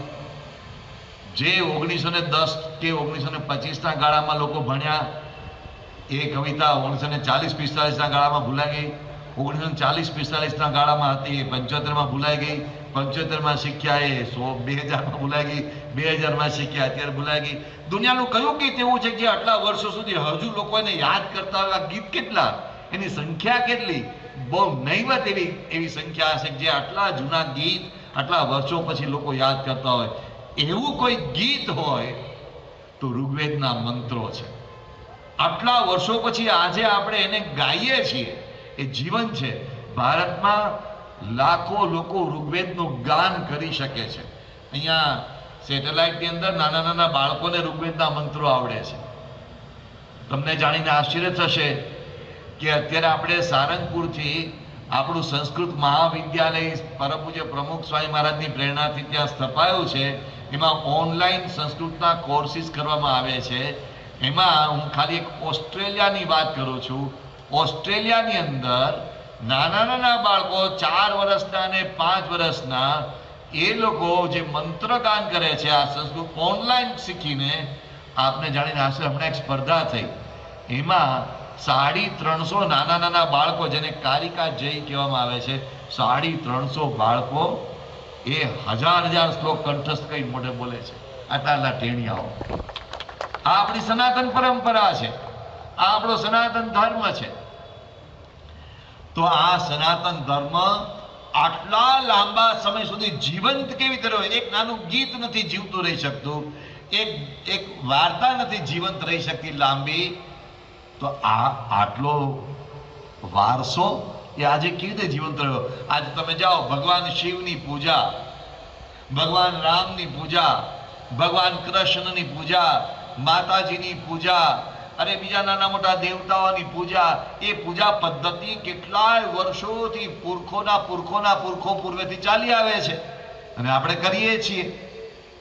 તમારા ઘરમાં ઘણી વખત તમારી કુળદેવીના ચિત્રો હશે, ક્યાંક કુળદેવીની માનતા થતી હશે, ક્યાંક લગ્ન પછી કુળદેવીને પગે લાગવા જવાની પરંપરા હશે. એ કોને ખબર કેટલી પેઢીથી ચાલે છે? કોને ખબર? હજારો વર્ષોથી ચાલતું હશે. હવે આ બધી પરંપરાઓ આટલા વર્ષોથી જીવંત રહી, એનું સૌથી મોટું કારણ કયું? 3 મોટા કારણો. એક શાસ્ત્ર, બીજું મંદિર અને ત્રીજું સંત. આ 3ની સાથે આ હિન્દુ ધર્મ વહેતો રહ્યો છે. તમારે હિન્દુ ધર્મની વાત કરવી હોય તો હિન્દુ ધર્મ માટે એમ કહેવાય એ વહેતી નદી છે. એ બંધિયાર ખાબોચ્યું નથી. આપણો સનાતન ધર્મ એ કોઈ બંધિયાર ખાબોચ્યું નથી. એ સતત વહેતી રહેતી ગંગા ભાગીરથી જેવી એક પવિત્ર પરંપરા છે, જેમાં સમયે સમયે નવું પાણી ઉમેરાતું રહે છે. ખાબોચ્યું ગંધાઈ જાય, ખાબોચિયામાં લીલ જામી જાય, ખાબોચ્યું સુકાઈ જાય, પણ તમે જુઓ ગંગા કેટલા વર્ષોથી વહેતી રહી છે, સુકાતી જ નથી. બ્રહ્મપુત્રા કેટલા વર્ષોથી વહે છે, સુકાતી જ નથી. એમાં નવું પાણી આવ્યા કરે છે, ઉમેરાયા કરે છે. એક્ઝેક્ટલી સનાતન હિન્દુ ધર્મ એ વહેતી નદી છે. નવું પાણી ઉમેરાયા કરે છે. એક નાનું ઉદાહરણ આપીને હું વાતને આગળ લઈ જાઉં. દાખલા તરીકે ઋગ્વેદ, જેની મેં હમણાં વાત કરી, એ ઋગ્વેદની અંદર દેવતાઓની સ્તુતિઓ સરસ રીતે અંદર એ ગૂંથવામાં આવેલી છે. એમાં 60 દેવતાઓની સ્તુતિઓ ગૂંથવામાં આવેલી છે. એ 60માંથી કેટલાકના હું નામ બોલું છું. તમારામાંથી કેટલાક એ નામથી પરિચિત હશે, કેટલાક લોકોને એ નામ નવા લાગશે. જેને નવા લાગે હાથ ઊંચા કરજો. જેમ કે ઉષસ, જેમ કે ઋભુ, જેમ કે પુશન, જેમ કે આરાયણી, જેમ કે મન્યુ, જેમ કે કપિંજલ. હવે આમાંથી જેને માટે નવા નામ હોય આંગળી ઊંચી કરો જરા. એટલે આટલા બધા, એટલે આપણે તો બધા સનાતની છીએ ને. પણ મજાની વાત એ છે, એ સમયે જે બધા દેવતાઓ હતા, હિન્દુ ધર્મમાં એની પૂજા થતી હતી, પણ આ વહેતી નદી છે એટલે નવા આમાં અવતારો આવતા ગયા. ભગવાન રામ, ભગવાન કૃષ્ણ, ભગવાન બુદ્ધ, આ બધા નામો એમાં ઉમેરાતા ગયા. હવે આ નામ કોણે નહીં સાંભળ્યા હોય? આ તો બધાએ સાંભળ્યા હશે. તો નવું પાણી ઉમેરાતું ગયું સમયે, અને હિન્દુ ધર્મ એ બધું અપનાવતા ગયા. અત્યારે આપણને જાણીને આશ્ચર્ય થશે કે જેનું આપણે સૌથી વધારે નામ લઈએ છીએ ભગવાન રામ, પણ ભગવાન રામનું નામ તમને ઋગ્વેદમાં નહીં મળે. પણ તેમ છતાં આજે સનાતન ધર્મનો આદર્શ કોઈ હોય તો ભગવાન શ્રી રામ છે, ભગવાન શ્રી કૃષ્ણ છે. એ સનાતન ધર્મનો આદર્શ છે. આપણને જાણીને આશ્ચર્ય થશે કે સનાતન ધર્મ એટલે એટલી બધી વિશાળતા છે એમાં કે જેની આપણે કલ્પના કરી શકતા નથી. સેમેટિક રિલિજન્સ, હું કોઈ ધર્મનું ખંડન કરવા નથી માંગતો, પણ એ બહુ જ ફિક્સ, રિજિડ એક પરંપરા હોય છે. એની બહાર કોઈ વાતનો સ્વીકાર ન કરી શકે. આમ એટલે આમ જ, આના સિવાય કંઈ જ નહીં. હિન્દુ ધર્મ, સનાતન ધર્મ, it is a religion of freedom. અહીં તો ધર્મમાં ફ્રીડમ મળે છે. કેટલી હદે ફ્રીડમ? તમે ભગવાન રામને માનો તોય તમે સનાતની, તમે ભગવાન શ્રી કૃષ્ણને માનો તોય તમે સનાતની, તમે ભગવાન બુદ્ધને માનો તોય સનાતની, તમે ગૌતમ બુદ્ધને માનો તોય તમે સનાતની, તમે ભગવાનને સાકાર માનો તોય સનાતની, તમે ભગવાનને નિરાકાર પણ માની શકો, તમે ભગવાનને પુરુષ માની શકો, ભગવાનને તમે સ્ત્રી માની શકો, ભગવાનને તમે બાળક માની શકો, ભગવાનને તમે અર્ધનારીશ્વર માની શકો, ભગવાનને પશુ પંખીના સ્વરૂપે માની શકો. દાખલા તરીકે હનુમાનજી, દાખલા તરીકે ગરુડજી. ભગવાનને તમે વૃક્ષના સ્વરૂપે માની શકો. આપણે નથી તુલસીને આપણે પૂજન કરીએ છીએ, વટનું પૂજન કરીએ છીએ. ભગવાનને તમે આકાર વાળા માનો, આકાર વગરના માનો, તમારી જેવી શક્તિ, તમારી જેટલી બુદ્ધિનો વિકાસ, એ રીતે ભગવાનના સ્વરૂપને તમે માનશો. આ હિન્દુ ધર્મ એટલું બધું ફ્રીડમ આપે છે, પણ એમાં સૌથી પાયાની બાબત છે એ કઈ છે ખબર છે? એ પાયાની બાબત છે કે તમે સનાતની થવા ઈચ્છતા હો તો લક્ષણો ઉપર ધ્યાન આપો. તમારી ઉપાસના પદ્ધતિ, તમારી પૂજા પદ્ધતિ, તમારી ફિલોસોફી અલગ અલગ હોઈ શકે. ભારતમાં 6 આસ્તિક દર્શન છે, 6 નાસ્તિક દર્શન છે. હિન્દુ ધર્મના ભાગ જ છે બધા. એ જે 6 આસ્તિક દર્શન છે, એ આસ્તિક દર્શન જે ભગવાન છે એ માને છે. એ જે 6 આસ્તિક દર્શન છે એમાંથી પણ પાછી 6 ફિલોસોફી થઈ, જેમાં ભગવાન શંકરાચાર્ય, જેને આપણે ભગવાન તરીકે પણ લોકો પૂજે છે, શ્રીમદ આદિ શંકરાચાર્ય, એમનો અદ્વૈત સિદ્ધાંત, શ્રીમદ રામાનુજાચાર્ય, એમનો વિશિષ્ટાદ્વૈત સિદ્ધાંત, શ્રીમદ વલ્લભાચાર્ય, શ્રીમદ નિંબાર્કાચાર્ય, શ્રીમદ મધ્વાચાર્ય, શ્રીમદ ચૈતન્ય મહાપ્રભુ. આ બધાના પોતપોતાના ફિલોસોફિકલ સિદ્ધાંતો છે, બધાની પોતપોતાની ફિલોસોફિકલ માન્યતાઓ છે. એમાં ભગવાન સ્વામિનારાયણે આવીને અક્ષર પુરુષોત્તમ દર્શન આપ્યું. આ ભદ્રે સ્વામી પ્રસ્થાનત્રય પર ભાષ્ય લાગીને સિદ્ધ કરી બતાવ્યું. આ બધા જ દાર્શનિક સિદ્ધાંતો અલગ અલગ છે. એ બધી જ બાબત પર માન્ય છે. તમારી કોઈ પણ ઉપાસના પદ્ધતિને તમારું તત્વજ્ઞાન કોઈ પણ હોઈ શકે, પણ એ બધા જ કરતા અગત્યની બાબત છે તમારા લક્ષણો સનાતની જેવા છે. એ બહુ અગત્યની બાબત છે. હું આવડી મોટી ચલમ ફૂંકતો કહું હું સનાતની છું, તો સનાતન ધર્મ એને સ્વીકાર કરે છે? શાસ્ત્રો એને સ્વીકાર કરે છે? આ મોટો પ્રશ્ન છે. ઘણા લોકો સવાલ ઉઠાવે છે, સ્વામિનારાયણ સંપ્રદાય સનાતન ધર્મ છે કે કેમ? સ્વામિનારાયણ સંપ્રદાય સનાતન ધર્મનો ભાગ છે કે કેમ? અલા ભલા માણસ, આ ધોળે દિવસે આટલો સૂર્ય મધ્યાહને ચડ્યો છે, ત્યારે બપોરે આટલો બધો તાપ વેરાણો છે, ત્યારે આંખે કેમ પાટા બાંધીએ છીએ? સનાતન ધર્મના આવા સવાલો ક્યાંથી ઊભા કર્યા? સ્વામિનારાયણ સંપ્રદાય સનાતન ધર્મ છે કે નહીં, સનાતન ધર્મનો ભાગ છે કે કેમ, એ સનાતન પરંપરામાં છે કે કેમ, એનો સવાલ જ કેમ ઉઠે છે? કારણ કે સ્વામિનારાયણ સંપ્રદાય, બીએપીએ સ્વામિનારાયણ સંસ્થા એ વેદમાં માને છે. પ્રસ્થાન ત્રયી એટલે કે વેદ, ઉપનિષદ, ભગવદ્ ગીતા અને બ્રહ્મસૂત્રમાં માને છે, ને એના આધારે એનું તત્વજ્ઞાન છે. સ્વામિનારાયણ સંપ્રદાય અવતારોમાં માને છે. સ્વામિનારાયણ સંપ્રદાય કર્મમાં માને છે. સ્વામિનારાયણ સંપ્રદાય આત્મામાં માને છે. સ્વામિનારાયણ સંપ્રદાય આત્માના પુનર્જન્મમાં માને છે. સ્વામિનારાયણ સંપ્રદાય ગુરુમાં માને છે. સ્વામિનારાયણ સંપ્રદાય પુરાણ પરંપરામાં માને છે. સ્વામિનારાયણ સંપ્રદાય ઋષિ પરંપરામાં માને છે. સ્વામિનારાયણ સંપ્રદાય આચાર્ય પરંપરામાં માને છે. સ્વામિનારાયણ સંપ્રદાય આગમ પરંપરામાં માને છે. સ્વામિનારાયણ સંપ્રદાય મૂર્તિ પૂજામાં માને છે. સ્વામિનારાયણ સંપ્રદાય એકાદશીમાં માને છે. કઈ વાતમાં નથી સ્વામિનારાયણ સંપ્રદાય.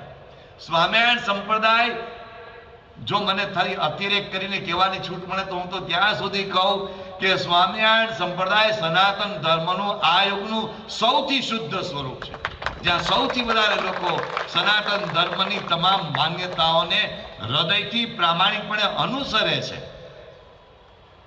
સ્વામિનારાયણ સંપ્રદાય એ સનાતની છે કે કેમ, એ બધા સવાલો કરતા એક વ્યક્તિ તરીકે આપણે સનાતની છીએ કે કેમ, એ સવાલ ઉઠવો જોઈએ. અહીંયા વાત ચાલી છે સનાતન અક્ષરધામ, અક્ષરધામ સનાતન. તો અક્ષરધામ પ્રેરણા આપે છે. એ શાની પ્રેરણા આપે છે? એઝ એન ઇન્ડિવિજ્યુઅલ યુ બી અ સનાતની. તમે કોઈ પણ પરંપરામાં માનતા હો એ અલગ બાબત છે, પણ એઝ એન ઇન્ડિવિજ્યુઅલ સનાતન ધર્મની વ્યાખ્યા તમને ખબર છે? મહાભારત સનાતન ધર્મની વ્યાખ્યા કહે છે, અદ્રોહ સર્વભૂતેષુ કર્મણા મનસા ગિરા અનુગ્રહશ્ચ દાનમ ચ સતામ ધર્મ સનાતન. કયો ધર્મ સનાતન? હું આમ તિલક કરું, હું આમ તિલક કરું, હું આમ તિલક કરું, હું આમ તિલક કરું, આમ તિલક કરું, એવી વ્યાખ્યા નથી કરતું મહાભારત. એ તમારી પરંપરા, તમે જેમ કરતા હોય તેમ ચાલુ રાખો. પણ મહાભારત એમ કહે છે કે તમને લોકો પ્રત્યે ક્યાંય દ્વેષ છે? અરે તમારા પરિવારમાં ભાઈ બેન, મામા માસી, કાકા કાકી, દાદા દાદી, નાના નાની, સાસુ સસરા, કોઈના પ્રત્યે દ્વેષ છે? કોઈની યારે અણબનાવ છે? એ અણબનાવ હોય તો એ તમારે સનાતની તરીકે દૂર કરવો જોઈએ. અને સત્યમ શાંતિ તપઃ શૌચમ તસ્ય ધર્મ સનાતન. અનુશાસન પર્વ 141મો શ્લોક હું વાંચી રહ્યો છું. અરે ભાઈ, સત્યનું પાલન. અરે આજકાલ આડે અવળે જ્યાં તક મળી ત્યાં વેતરવાની લોકો પ્રવૃત્તિ કરતા હોય, અપ્રામાણિક થઈને જેને તેને ખેંચવાની પ્રવૃત્તિ કરતા હોય, એ નથી સનાતની. ભલે ને હું ગમે એટલું મોટું તિલક ધારણ કરીને ફરતો હોઉં, પણ મારામાં બીજાને છેતરવાની વૃત્તિ છે. અને હું સરકારી નોકરી કરતો, કે હું પ્રાઇવેટ નોકરી કરતો, કે હું ક્યાંક બીજું કઈ નાનું મોટું કામ કરતો, એમાં મારામાં લાંચ લેવાની વૃત્તિ છે, તો હું સત્યનું પાલન ક્યાં કરું છું? હું શૌચમ એટલે નિયમ ધર્મ બરાબર પાલન કરું છું. હું બધી મોટી મોટી વાતો કરું, મોટી 108 ને બદલે 124 મણકાની માળા લઈને ફરતો, અને આવડા મોટા મોટા મણકા લઈને માળા ફરતો, એટલે હું સનાતની કહેવાઉં? માળાની મણકા 108 રાખજો ને વાંધો નથી, ને 124 રાખજો ને વાંધો નથી, પણ શૌચમ નિયમ ધર્મ પાળીએ છીએ. કયા નિયમ? કયો ધર્મ? એ નિયમ એટલે માંસાહાર કરતા હોઈએ, દારૂ ઠટકારતા હોઈએ, અને નાની મોટી બીજી પ્રકારની વ્યસનોની પ્રવૃત્તિમાં ફસાયેલા હોઈએ, અને આપણે એમ કે અમે સનાતની. એમ શાના સનાતની ભાઈ? શાસ્ત્ર ના પાડે છે. અનુશાસન પર્વ શ્લોક 141 ઘરે જઈને શાંતિ જોઈ લેજો, મહાભારત રાખતા હો. શાસ્ત્રની વાતો છે. શાસ્ત્ર આગળ કહે છે, સત્યમ બ્રુયાત પ્રિયમ બ્રુયાત ન બ્રુયાત સત્યમ અપી અપ્રિયમ ચ પ્રિયમ ચ નાંતરમ બ્રુયાત એષઃ ધર્મ સનાતન. આ તો સ્મૃતિ શાસ્ત્ર ઉચ્ચારે છે. સાચું બોલો ભાઈ, ઉલ્લુ બનાવવાના ધંધા. હમણાં ઘરેથી નીકળ્યો છું, અરે ઘરમાં જતો બાથરૂમમાં નાતો હોય. આ મોબાઈલે લોકોને અસત્ય બોલવાનું બહુ શીખ્યું છે. બસ તમારા ઘરની બહાર જ ઉભો છે, હજુ તો ઘરે ઊતો છે, પથારીમાંથી ઉઠ્યો છે, પણ સાચું નહીં બોલવાની વૃત્તિ, સાચું નહીં કરવાની વૃત્તિ, અને અનેક પ્રકારની અપ્રામાણિકતાની વૃત્તિ, એ ક્યાંથી આપણને સનાતની કેવડાવે? નહીં વેરે ને વેરાણી સંમતિ કુદાચના. એકબીજાને વેર બાંધીને બેઠા હોઈએ. ભાઈ સાથે વેર, બાપુજી સાથે વેર, કાઢો જ બાપુજીને. સાસુ સસરા સાથે વેર, કાઢો જ વૃદ્ધાશ્રમમાં. જોઈએ જ નહીં અહીંયા. અરે ક્યાં જઈશું ભાઈ? પાછા બહાર જઈને આપણે સરસ મજાના કોઈ કાર્યાલયમાં જઈને બેઠા સનાતની થઈને ક્યાં બેઠા હોઈએ? એટલે ભાઈ ઘરમાં તો ઠેકાણા નથી, અને બહાર તો આપણે મોટી મોટી વાતો કરતા હોઈએ, અને ભગવાનની અગરબત્તી કરીને, ભગવાનની દીવાબત્તી કરીને, ભગવાન મારું ભલું કરજો. ભગવાન કે બાપા તારું ભલું મારે કરવું કઈ રીતે? તારામાં એકે લખણ તો દેખાતા નથી. આ બહુ જ પાયાના લક્ષણો સનાતની તરીકે આપણને આપણા શાસ્ત્રો કહે છે. એમાંથી માત્ર ખાલી એક જ બાબત ઉપર આજે જવું છે, અદ્રોહ. આ બહુ જ મોટી બાબત છે. જીવનમાં કોઈનો પણ દ્રોહ ન કરવો, કોઈનું બગાડવું નહીં, કોઈનું અહિત કરવું નહીં, કોઈને હેરાન કરવા નથી. આવી એક વૃત્તિ બહુ અગત્યની છે. આ હું બોલું છું એટલું સહેલું નથી, કારણ કે આ તો જ શક્ય બને તમને સૌ પ્રત્યે પ્રેમ હોય, વ્યક્તિ માત્ર પ્રત્યે પ્રેમ હોય, દરેક જીવ પ્રાણી માત્ર પ્રત્યે પ્રેમ હોય. પરમ પૂજ્ય પ્રમુખ સ્વામી મહારાજ અને આજે પરમ પૂજ્ય મહંત સ્વામી મહારાજ જીવનમાં આપણને આ દેખાય છે. આપણા પ્રેમમાં ભાગલા હોય છે, મારો દીકરો મારો ને તારો દીકરો તારો. એ મારા તારાની આપણી ભેદ વૃત્તિઓ હોય છે, એટલે આપણે બીજાને સરખો પ્રેમ ક્યારે કરી જ ન શકીએ. પૂર્વગ્રહથી આપણે તો બંધાઈ ગયા છીએ. આપણા મનની અંદર આપણે એકબીજા માટે એ જે પ્રેજ્યુડિસ બાંધી દીધા છે એમાં ક્યારેય બાંધછોડ કરવા તૈયાર થતા નથી. આ મહાભારતનું યુદ્ધ થયું શામાંથી? એક દુર્યોધન બારે પડ્યો, એક દુર્યોધન, અને એણે બરાબર બાંધી દીધું કે મારે સોય આપી નથી. અહીંયા બેઠેલા લોકોની વાત કરતો નથી, પણ એક જાહેર જનજીવનની વાતો આપણે જાણીએ છીએ. ભાઈઓના ભાગલામાં કેટલા લોચા, કેટલા લફડા અને કેટલા મહાભારતના યુદ્ધ થતા હોય છે. બે ભાઈઓની સંપત્તિ પિતા મૂકીને ગયા પછી વેચવામાં કેટલી બધી સમસ્યાઓ થતી હોય છે. આપણા એક હરિભક્ત એમનું એક સૌરાષ્ટ્રમાં નાનું ગામ, અને ગામમાં સરસ મજાની ખેતી, અને પછી તો એ ખેતી તો કોકને જમીન ને બધું કોકને ચલાવવા આપી દીધેલું, અને પછી પોતે ત્યાં શહેરમાં શિફ્ટ થઈ ગયેલા. હવે એમના પિતા ગુજરી ગયા એટલે પછી એમના માતાએ કહ્યું કે ભાઈ હવે તમે ભાગ પાડી દો, પહેલાં તમે ભાગ પાડી દો. એટલે પછી મોટા ભાઈ હતા અને નાના ભાઈ હતા, બે ભાઈઓ હતા. એટલે મોટા ભાઈએ નાના ભાઈને કહ્યું કે ભાઈ આપણે 3 ભાગ પાડવાના, એક મધરનો ભાગ, એક તારો ભાગ અને એક મારો ભાગ. મધરનો ભાગ મધર રાખીને આપણા બેના ભાગ પાડી દઈએ. એટલે એના મધર કે ના તું મોટો છે એટલે તારું ઓછું લેવાનું, તું આને વધારે આપ. કે સારું એમ કરશું. એટલે નાના ભાઈને થોડો વધારે ભાગ આપ્યો અને મધરને મધરનો ભાગ આપ્યો, એટલે પોતે થોડો ઓછો ભાગ લીધો. પછી એવું કંઈક બન્યું કે મધર અને આ નાના ભાઈ વચ્ચે જે કંઈક અરસપરસ એકબીજા માટે જે કંઈ લાગણી હશે એના કારણે મધરે પોતાની બધી જમીન કે પોતાનું બધું નાના ભાઈને આપી દીધું. કાંઈ વાંધો નહીં, એમની ઈચ્છા છે ને આપી દીધું, ભલે આપી દીધું, એ તો બરાબર. આ વાતને 20 વર્ષ વીતી ગયા. 20 વર્ષ પછી જ્યારે મધરને છેલ્લી અવસ્થા આવી ત્યારે મધરે કહ્યું કે આપણે હવે નાનું મોટું કંઈ વેચવાનું બાકી હોય તો વેચી દો. કે નાનું મોટું વેચવાનું નાનું નથી મોટું નથી, બધું પતી જ ગયું છે. તો કે પણ ના, તારી જમીન છે ને હજુ, એમાંથી ભાગલા નહીં કરવાના. એટલે આ હરિભક્ત ખરેખર એક આદર્શ ઉદાહરણ પૂરું પાડે છે. એણે એના મધરને એક શબ્દ કહ્યો નહીં. ત્યારે બધા ભાગલા પડી ગયા છે, થોડુંક તમે ત્યારે 20 વર્ષ પહેલા કહ્યું ત્યારે વધારે આપી દીધેલું, વળી પાછું તમે તમારા ભાગનું પણ આપી દીધેલું, હવે મારા ભાગમાં મેં થોડું ઓછું રાખ્યું છે, એમાંથી પાછું મારે ભાગ પડવાનો. તો એના મધરને એમને એક શબ્દ કહ્યો નહીં, જૂની વાતો કોઈ યાદ કરાવી નહીં. અને એનો ભાઈ હતો ત્યાં, એને કંઈક તારે કેટલું જોઈએ છે? કે મારે કેટલું જોઈએ એટલે મારે તો બધું જ જોઈએ ને. 1 સેકન્ડનો વિચાર કર્યા સિવાય એમણે પોતાની બધી જ બાકી રહેલી જમીન પોતાના ભાઈને આપી દીધી, મોંઘા ભાઈની જમીન આપી દીધી. પછી મંદિરે અઠવાડિયા 10 દિવસ પછી કંઈક કામ પ્રસંગ આવ્યા છે, મને મળ્યા, એટલે ખબર પડી કે એમના મધરની તબિયત બહુ ખરાબ છે. એટલે મેં પૂછ્યું મધરની તબિયત બધું, કે હવે તો મધર તો 1-2 દિવસ કદાચ કાઢે તો કાઢે, પણ કે અમારે શાંતિ થઈ ગઈ બધી. એટલે મેં કીધું શું શાંતિ થઈ ગઈ? એમણે મને આ પ્રસંગ કહ્યો. મેં કીધું તમે મધરને પૂછ્યું નહીં, કહ્યું નહીં કે આ બધું પતી ગયું છે? કે ના ના ના ના, શાંતિ છે, બહાર લઈ જાય છે ને, અને બાની ઈચ્છા છે ને, બાનો આત્મા શાંતિથી ધામમાં પહોંચી જાય ને. એક અક્ષર બોલ્યા નહીં.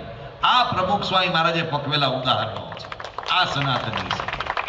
અરે આપણે તો તરવાનું ખેંચાય ભાઈ, વાત છે નહીં કાઢે તું, અને ક્યાંના ક્યાંય પ્રશ્ન થાય છે.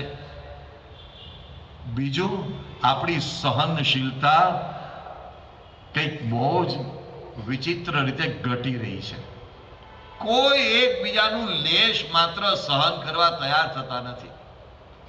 પિતા પુત્રને કંઈક કહે તો પુત્રથી સહન થાય નહીં, માતા પુત્રીને કંઈક કહે તો પુત્રીથી સહન થાય નહીં, સાસુ વહુને કંઈક કહે તો વહુથી સહન થાય નહીં, વહુ સાસુને કહે તો સાસુથી સહન થાય નહીં. અને આ એક તમે ઘણી જગ્યાએ ફ્રેશ સાંભળ્યું, મેં તો મોઢે ચોપડાવી દીધું. આ મોઢે ચોપડાવવામાં કઈ બહાદુરી છે મને ખબર પડતી નથી. બહુ બહાદુરી હોય મોઢે ચોપડાવવાની તો અમે પાકિસ્તાનની બોર્ડર ને બીજી બોર્ડરોમાં જરૂર છે આવા સુરવીરોની, પણ મેં તો મોઢે કહી દીધું બસ. એટલે ભાઈ મોઢે કહી દીધું તમે કઈ બહાદુરી કરી? પણ સેજ પણ સહન કરવાની શક્તિ નથી, અને સહન કરવાની શક્તિ ગુમાવી દીધી છે. એના કારણે આપણે આપણી જાત ઉપર કુહાડા મારીએ છીએ. યોગીજી મહારાજ અદ્ભુત વાત કરે છે. યોગી મહારાજ કહે છે કે સહન શક્તિ એ જબરો ગુણ છે, અને સહન કરવાથી હૃદયમાં આનંદના ફુવારા છૂટે છે. એટલે આનંદના ફુવારા ક્યાં, આપણે દુઃખના ફુવારા છૂટતા એવું લાગે છે. પણ યોગીજી મહારાજનું આ શાશ્વત વાક્ય છે, આનંદના ફુવારા છૂટે છે. પણ આપણને કોણ જાણે કે અમે સહન કરવાની વૃત્તિ ન હોવાના કારણે ધૂંધવાયા કરીએ, અર્ધ બળેલા કાષ્ઠની જેમ અંદરથી ધુમાડા કાઢ્યા કરીએ, ફૂંગરાયા કરીએ. પણ ઉત્સાહથી હસ્તે મોઢે સહન કરવાની વૃત્તિ. યોગીજી મહારાજ એક ધર્મસ્થાનમાં ગયેલા, અને યોગીજી મહારાજ જ્યારે એ ધર્મસ્થાનમાં દર્શન ગયેલા તો કેટલાક લોકો દ્વેષી હતા ત્યાં, એટલે એ લોકોએ યોગીજી મહારાજને એમની સાથે આવેલા થોડા હરિભક્તો એ બધાને ગુંબા માર્યા, પાછળ પીઠમાં ગુંબા માર્યા. પછી યોગીજી મહારાજ તો ત્યાંથી નીકળી ગયા, અને પછી ઉતાર આવ્યા, અને પછી યોગીજી મહારાજ ખડખડાટ હસે તો બધા કે બાપામાં હસવા જેવું શું છે? પેલા આપણને માર્યા. યોગી મહારાજ કે એને માર્યો પણ કેવો જોરદાર માર્યો કે. અને પછી યોગી મહારાજ કે એ તો એ મોટા તીર્થના લોકો હતા ને, એ મોટા તીર્થના લોકો હતા, એણે આપણો વાહો પ્રસાદીનો કરી દીધો, આપણો વાંસો પ્રસાદીનો કરી દીધો. એને માર્યો તો આપણો વાંસો પ્રસાદીનો થઈ ગયો. હવે આ વાત યોગીજી મહારાજ વર્ષો પછી ક્યારેક કોઈક વખત બોલ્યા કે તે દિવસે અમારો વાંસો પ્રસાદીનો થઈ ગયો. તે દિવસે એટલું બધું ખડખડાટ હસતા હતા. હું ખાલી આપને એક વિચાર કરવા માટે પૂછું છું, કોઈ કે આપણને લાફો માર્યો હોય, એ આપણે 20 વર્ષ પછી યાદ કરીએ, અમે કરી અરે તે દિવસે સુવર્ણે ધબધબાથી માર્યો, ઓહો મજા પડી ગઈ હતી, એવું આપણે કોઈ દિવસ બોલીએ? આ યોગીજી મહારાજ હતા, સહન કરવામાં આનંદ અનુભવતા હતા, જેમાંથી આપણે પ્રેરણા પ્રાપ્ત કરવાની છે. અક્ષરધામ સનાતનમ, આ સનાતન સંદેશ સનાતન શાસ્ત્રો આપે છે. અક્ષરધામ આ સનાતન સંદેશ આપે છે. આજે ઘણા ક્રોનિક રોગો સહન શક્તિ ન હોવાને કારણે થાય છે. હવે સાયન્સ કહે છે, લવ મેડિસિન એન્ડ મિરેકલ નામની એક પુસ્તકની વાત હું તો ઘણા વર્ષોથી વાંચું છું અને કરું છું. ડોક્ટર બર્નાર્ડ સિગલ કરીને બહુ જ મોટો પ્રસિદ્ધ ડોક્ટર થઈ ગયો. એ ડોક્ટર બર્નાર્ડ સિગલે વર્ષોથી આ વાત ઘૂંટે રાખી છે. ત્યાર પછી તો એની કેટલી આવૃત્તિઓ થઈ ગઈ, અને એમાં કેટલા નવા નવા ઉમેર આવી ગયા. આપણને એકબીજા પ્રત્યે જે પૂર્વગ્રહ છે ને, ભાઈ ભાઈ પ્રત્યે પૂર્વગ્રહ, પિતા પુત્ર વચ્ચે પૂર્વગ્રહ, કે આડોશી પાડોશી વચ્ચે પૂર્વગ્રહ, કે નોકર અને માલિક વચ્ચેના પૂર્વગ્રહ, એ જે બધા પ્રેજ્યુડિસ છે, that is the root cause of heart attack, that is the root cause of cancer, that is the root cause of rheumatoid arthritis. એના કેટલા બધા કારણો આપ્યા છે. ઘણા લોકો કહેતા કે અમારે તો કોઈ બીડી પીધી નથી, કોઈ દિવસ તમાકુ ખાધી નથી, કેન્સર કેમ થયું? એ આ બીડી અને કેન્સર તમાકુથી તો થાય છે, પણ કેન્સર મનમાં ગાંઠો ભરી રાખેલી હોય છે, એનાથી પણ થાય છે. આ હવે વિજ્ઞાન બોલે છે. એ ગાંઠો છોડવી પડે, એ ગાંઠો તોડવી પડે, એ ગાંઠો મનમાંથી કાઢવી પડે. એક ભાઈ જરા બરાબર કઈ દાંતમાં દુખાવો થયો એટલે ડોક્ટર પાસે, ના એને તાવ આવ્યો, દાંતમાં દુખાવો નહીં તાવ આવ્યો અને ઉતરતો જ નહોતો એટલે એક ડોક્ટર પાસે ગયા. ડોક્ટર આવા બર્ની સિગલ જેવા હતા, એને કીધું ડેન્ટિસ્ટ પાસે જાઓ. એટલે કે ભાઈ મને તાવ આવે છે, મારે દાંતની તકલીફ નથી, તમે ડેન્ટિસ્ટ પાસે જાઓ, હું તમને કહું એમ કરો. ડેન્ટિસ્ટ પાસે ગયા તો ડેન્ટિસ્ટે મોઢું ખોલાવીને પછી ધીમે કહ્યું કે કે દાઢમાં ઘણા લોકોને રાખ્યા છે ને કાઢવા પડશે ત્યારે તાવ જશે. આપણે ઘણા લોકોને દાઢમાં રાખીને બેઠા હોઈએ છીએ. એના કારણે સહન શક્તિ અને ક્ષમા જેવા ગુણને આપણે બાજુમાં મૂકી અને વેર લેવાની વૃત્તિમાં આપણે જરા અંદરથી ક્યાંક તલપતા હોઈએ છીએ. ગૌતમ બુદ્ધ એક વખત રસ્તા ઉપરથી પસાર થતા હતા અને કોઈકે એમને ગાળ આપી. એટલે ગૌતમ બુદ્ધે આમ જરા હસતા હસતા એમનો પ્રવાસ ચાલુ રાખ્યો. એટલે કોઈક એમના જે શિષ્ય હતા એણે કહ્યું કે ભગવાન, પેલા માણસે તમને ગાળ આપી અને આપ તો હસતા હસતા આગળ ચાલી જાવ છો, તમને ગાળ સંભળાય? એટલે અમારે છે ને એક નાના કિશોરોની સભા ચાલતી હતી. કિશોરોની સભામાં મેં વળી યુવાનોને કહ્યું કે આપણે ગાળ બોલવી નહીં. ભગવાને શિક્ષાપત્રીમાં ના પાડી છે, આપણે ગાળ ન બોલવી. એમ હું જનરલ બધાને બોધ આપતો હતો. એમાં એક નાનો 11 વર્ષનો કે 10 વર્ષનો એક નાનો તરુણ બેઠો હશે. એને મેં પૂછ્યું કે ભાઈ, તને ગાળ બોલતા આવડે છે? કે મને ગાળ નથી બોલતા આવડતી. મેં કીધું તને કોઈ ગાળ દે તો તને ખબર પડે કે તને આને ગાળ દીધી? કે ના, મને ખબર ન પડે. મેં કીધું તને કોઈ ગાળ દે તને ગુસ્સો આવે? કે મને ગુસ્સો આવે. મેં કીધું ગુસ્સો કેમ આવે? કે ગાળ દીધી એટલે. મેં કીધું તને આવડતી નથી, તને ક્યાંથી ખબર પડી? એટલે ભાઈ ગુસ્સે થઈ ગયો, તમે આવું આવું પૂછો તો મને પછી આવડી જ જાય. નથી પૂછતો. પણ ગૌતમ બુદ્ધને પેલા શિષ્ય પૂછ્યું, તમને ખબર પડે છે આ તમે આ બોલ્યો, ગાળ બોલ્યો, આપણે એને ગાળ દીધી, આપને ખબર પડે છે ગાળ કોને કહેવાય? આ ગુંડી ગાળ બોલ્યો આપને. ગૌતમ બુદ્ધે ઉભા રહીને કહ્યું, એણે મને ગાળ આપી પણ મેં લીધી? કોઈ વસ્તુ તમને કોઈ આપે અને તમે લો નહીં તો એ કોની પાસે રહે વસ્તુ? એની પાસે જ. મેં લીધી નથી, લે ગાળ એની પાસે જ રહી છે. હું શા માટે લઉં? એને રાખે એની પાસે. આ કેટલી સાદી પણ સીધી મહત્વની વાત. આપણે તપી જઈએ, ખાસ કરીને જ્યારે કાર અડી હોય ને ત્યારે. ક્યાં કાર અડે, નવી ગાડી લઈને નીકળ્યા હોઈએ અને પછી જે અંદરથી નીકળે એ બધા કેવા, બાકી બધું ગ્રામર કહેવાય છે. જ્યારે જે ભાષા નીકળે ખરી ભાષા એમ લોકો કહે છે.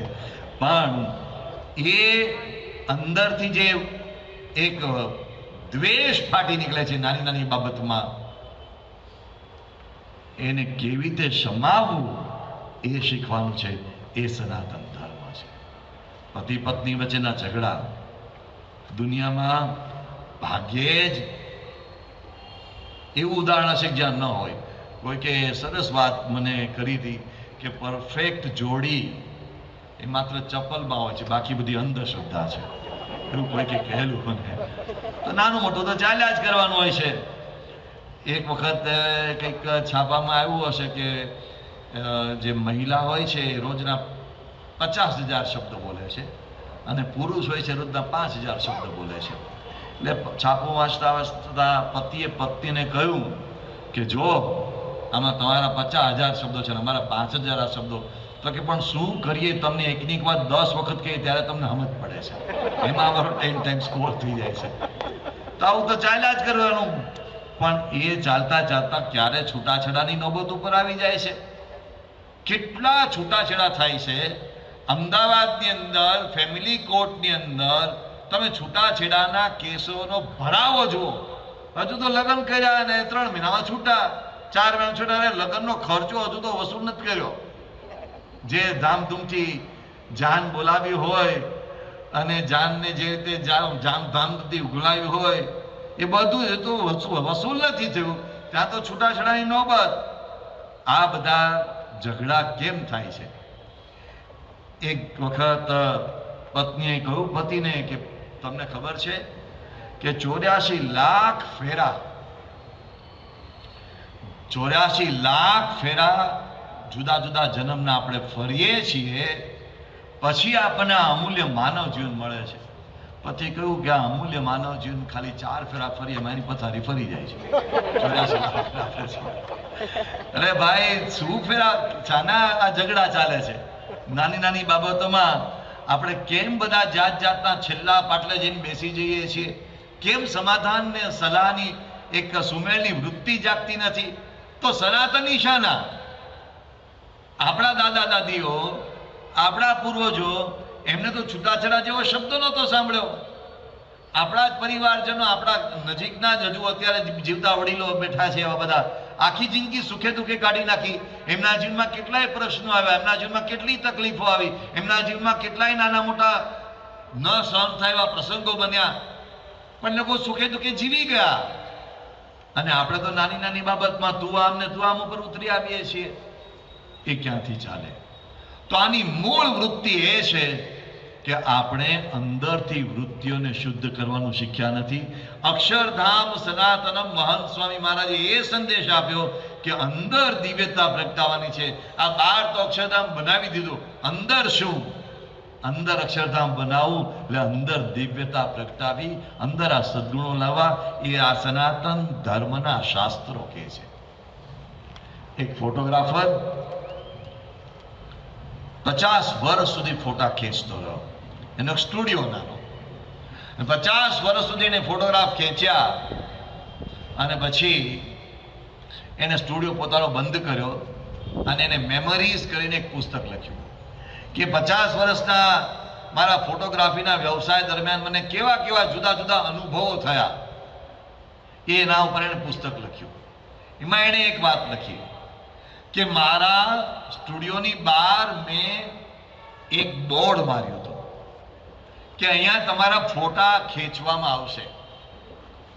તમે જેવા છો એવા દેખાવું હોય ફોટોગ્રાફમાં તો 20 રૂપિયા. તમારા અંદર વિચારો જેવા ચાલે છે એવો ફોટો દેખાડવો હોય તો 30 રૂપિયા. અને તમે જેવા છો જેવા વિચારો ચાલે છે ને કરતા સારા દેખાવ હોય તો 50 રૂપિયા. એને લખ્યું કે મારે ત્યાં બધાએ 50 રૂપિયાના જ ફોટા પડાવ્યા, કોઈએ 20 રૂપિયાના 30 રૂપિયાના પડાવ્યા જ નહીં. કેમ? કારણ કે માણસને હું છું એના કરતા સારો દેખાવામાં રસ છે. અંદર હું જેવો હોઉં તેવો ગમે તેવો, પણ બહાર દેખાવામાં રસ. આ કપડાની ફેશન ડિઝાઇનો આટલી બધી ચાલે છે શાના આધાર ઉપર? સારા દેખાવામાં રસ. વાળ છોકરાઓ આમ કાઢે, કોઈ આમ કાઢે, કોઈ લાલ રંગને પીળા રંગને જાત જાતના રંગરોગાન કરે અને ખબર નહીં ક્યાં ને ક્યાં કડીઓ પહેરે છે. કોક તો વળી અહીંયા ને અહીંયા જાત જાતની કડીઓ પહેરતા થયા. અરે છીએ એના કરતા વધારે સારા દેખાવામાં ધ્યાન આપીએ છીએ. એના જ પ્રોબ્લેમ છે. સારા થવું નથી. પરમ પૂજ્ય મહંત સ્વામી મહારાજ ઘણી વખત કહે છે સારા દેખાવા કરતા સારા થવામાં રસ જે દિવસે થશે તે દિવસે તમને સુખી થતા કોઈ રોકી શકશે. You are going to B the best, the શ્રેષ્ઠ, સર્વશ્રેષ્ઠ happy person on the earth. જે દિવસે સારા થવાની વૃત્તિ અંદર જાગી ગઈ, સારા દેખાય તો જે છે આપણે જન્મ્યા જે દિવસે તે દિવસે આપણે જે મોઢું લઈને જન્મ્યા. હવે એને તમે ગમે એટલા લપેડા થપેડા જાત જાતનું કરો પણ શું ફરક પડવાનો? જે છીએ એમાં શું ફરક પડે છે? પણ અંદર સારા દેખાવું છે, અંદરથી સારા થવું છે. એક જ અરમાન છે મને, મારું જીવન સુગંધી બને. બરાબર છે, સારા સારા સેન્ટ છાંટો, સારી જાત જાતની બધી સુગંધીદાર વસ્તુઓ છાંટો, પણ જીવન સુગંધી બને એ અંદરથી વૃત્તિ જાગે. એ સનાતન ધર્મનો સાચો સંદેશ. અક્ષરધામ સનાતનમ.